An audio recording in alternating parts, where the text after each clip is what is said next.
미래 무기를 언급할 때 빠지지 않고 등장하는 것이 있다. 레이저 빔이다. SF 영화 스타워즈처럼 레이저 빔을 발사해 적을 쓰러뜨리는 광선총과 전투기는 공상과학 영화에서 빼놓을 수 없는 존재다. 스타워즈가 개봉한 1970년대 레이저 빔 무기는 먼 미래의 이야기였다. 손에 잡히는 기술이라기보다는 그저 언젠가는 나오겠지라고 기대하는 수준이었다. 오히려 구현이 어려운 기술이기에 동심과 상상력을 자극하기도 했다. 산타클로스처럼 말이다. 하지만 현실은 동심을 지켜주지 않는다. 기술은 냉혹할 만큼 빠르게 발전했다. 인간은 이미 레이저 빔을 무기화하는 기술은 개발했다. 소형화와 고출력을 내는 성능 고도화를 진행, 실전 배치를 앞두고 있다. 레이저 무기와 친숙해지려면 원리부터 살펴봐야 한다. 레이저 정의는 전자기파의 유도 방출에 의한 빛의 증폭이다.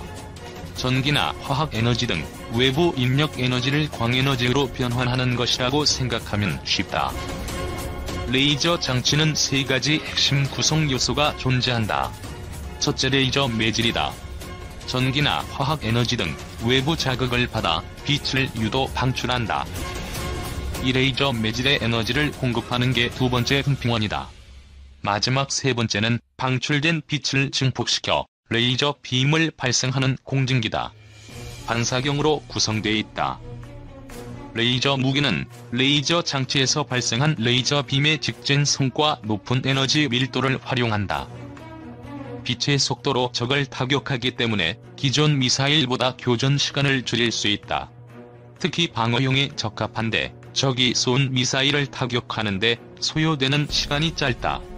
같은 미사일로 미사일을 요격하려면 그만큼 많은 시간이 걸린다. 비용도 저렴하다. 인근 지역에서 미사일 쏠 경우 같은 미사일로 요격하는 방식으로 방어할 수 있다.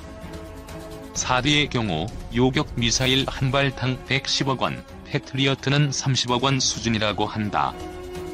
대량 살상 무기를 대응하는 데는 가격 경쟁력이 있다.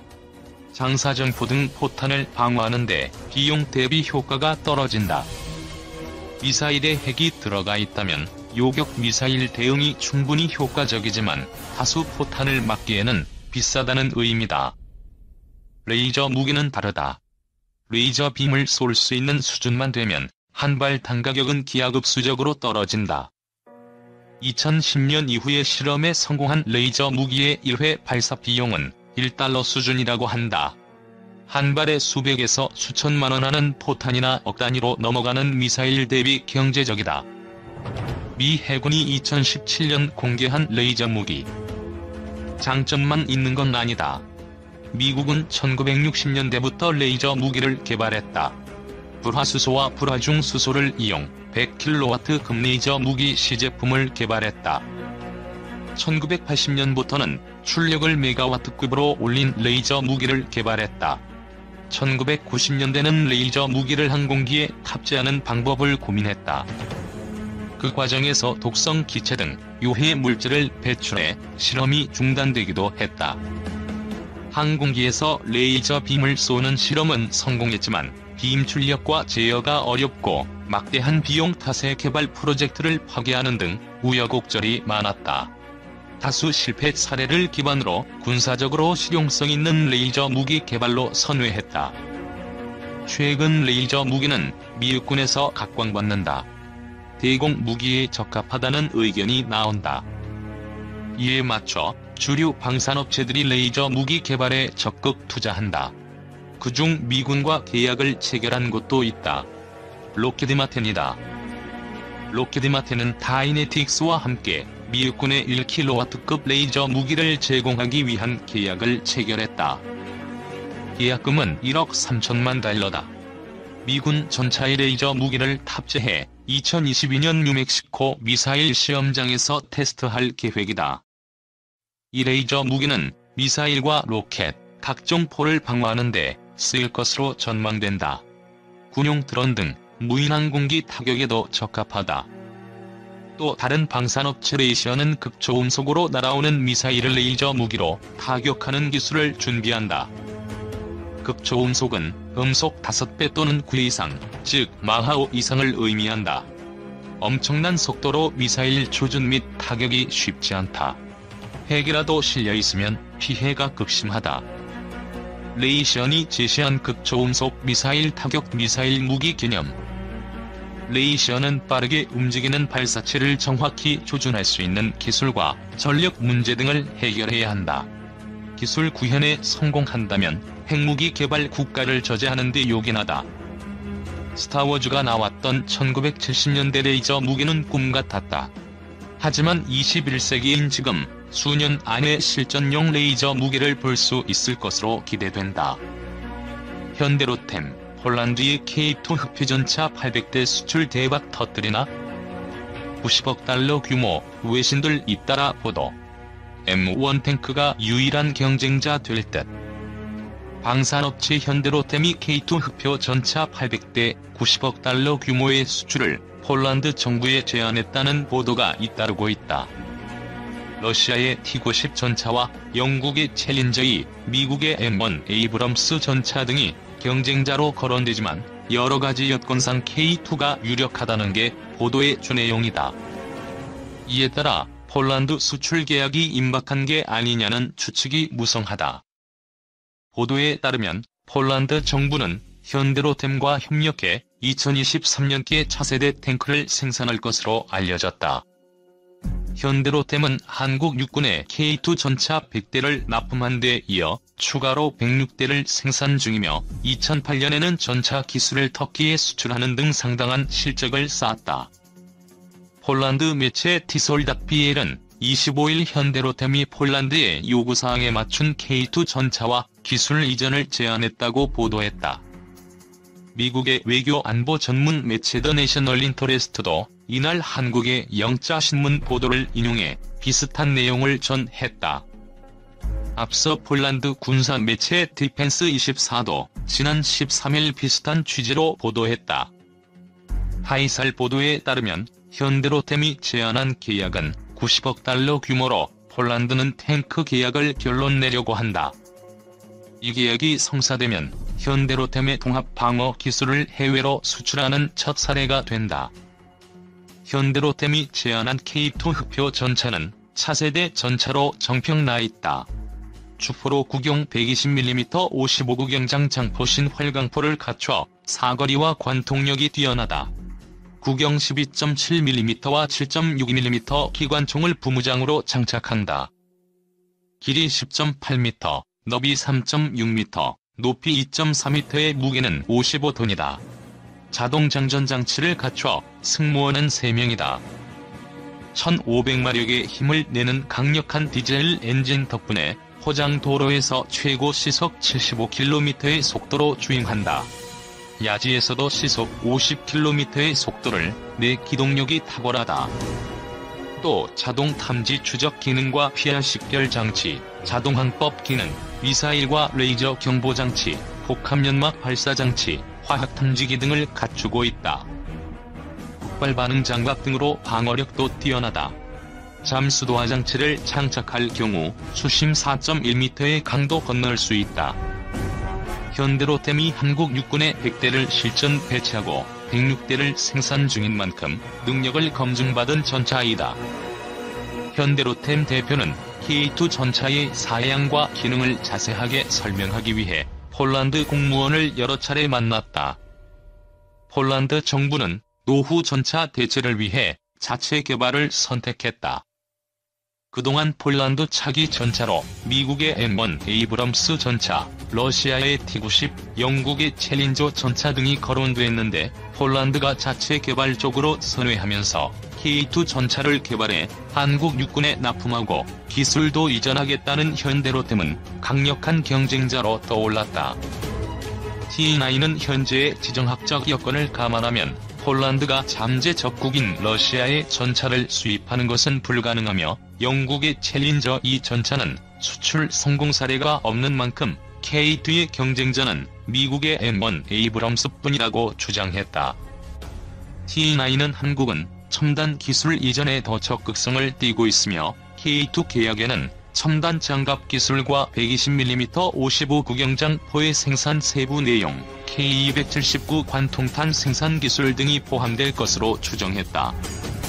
M1 탱크는 포탑에 34에서 36발의 포탄을 수납하지만 K2는 자동 장전 장치 때문에 그 절반인 16발만 수납할 뿐이다.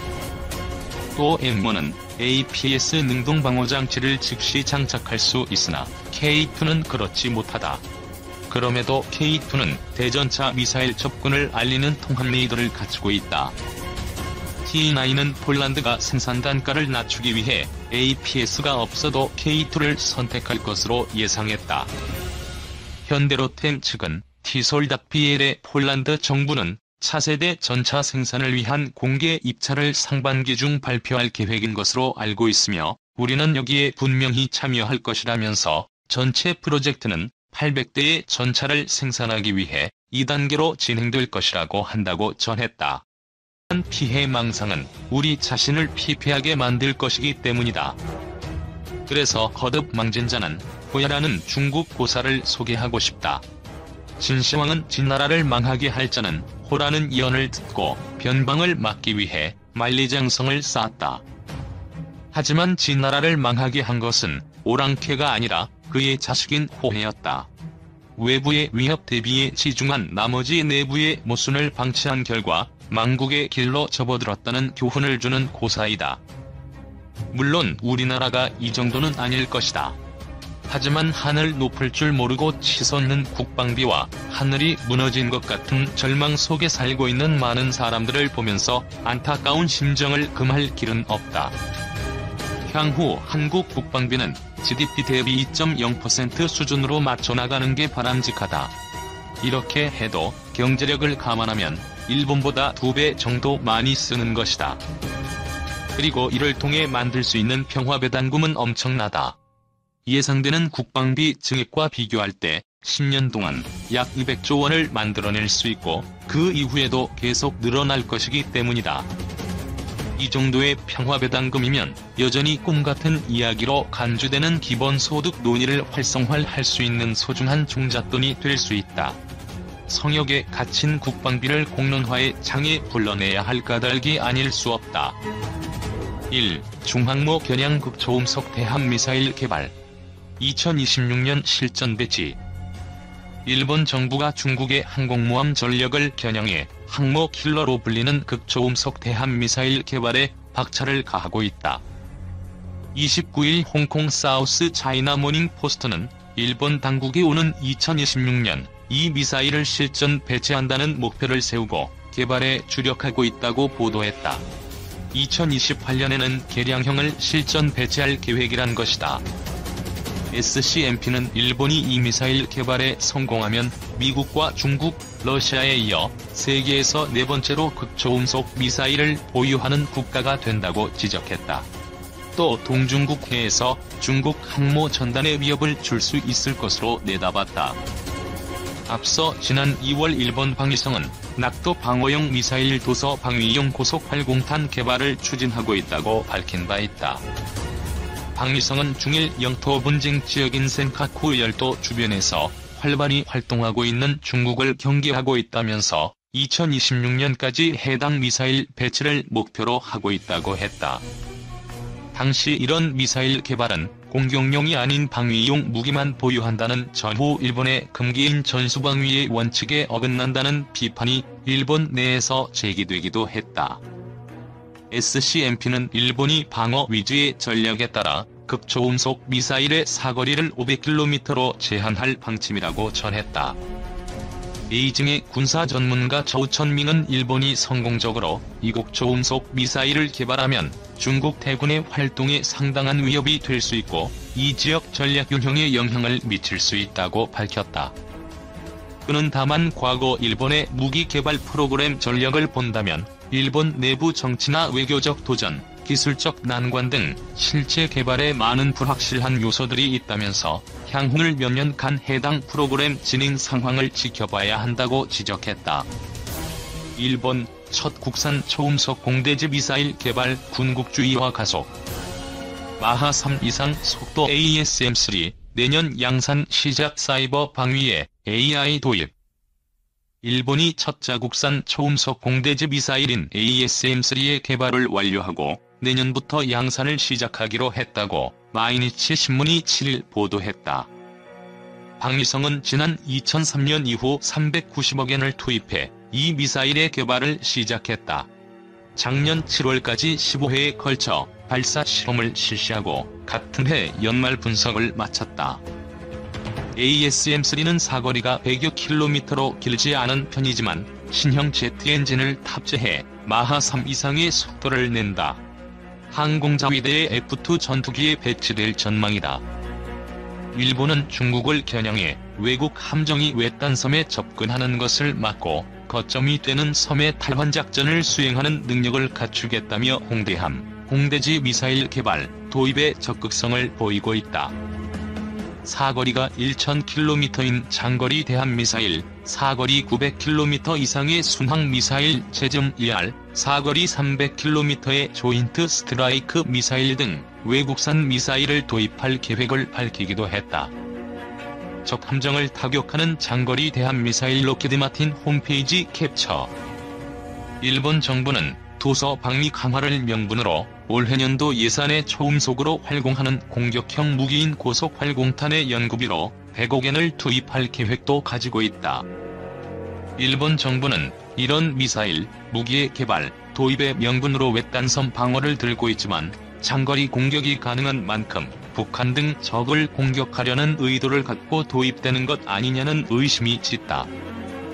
일본은 공격을 받을 경우에만 방위력을 행사한다는 전수방위 원칙을 가지고 있는데 미사일 도입을 계기로 이를 폐기하고 자위대에 적기지 공격 능력을 부여하는 방안을 추진할 것이라는 예측이 많다.